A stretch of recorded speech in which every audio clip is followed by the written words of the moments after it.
जातक कहानियों का लार्जेस्ट और ओल्डेस्ट कलेक्शन पाली लैंग्वेज में लिखा गया और ये सारी कहानियां सुत्त पिताका यानी बास्केट ऑफ सूत्रास में मौजूद हैं। अब तक 547 जातका टेल्स ही मिल पाई हैं।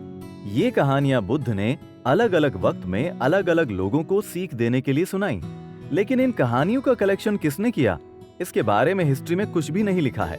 पंडित विष्णु शर्मा की लिखी हिंदू धर्म की पॉपुलर टेल्स पंचतंत्र और जातक की कई कहानियां बिल्कुल एक जैसी हैं। जैसे जातका टेल्स का गोल्डन गूस और पंचतंत्र की सोने की अंडे देने वाली मुर्गी। दोनों कहानियों का मॉरल है कि लालच बुरी बला है। और भी कई इंडियन स्टोरीज और जातक कहानियां काफी मिलती जुलती हैं। जातका टेल्स में भगवान राम को भी बोधिसत्व माना गया है। इनफैक्ट कई हिंदूज का भी मानना है कि गौतम बुद्ध विष्णु के अवतार थे। कह सकते हैं there is a common pool of Indian wisdom जहां से ये सारी कहानियां आई हैं।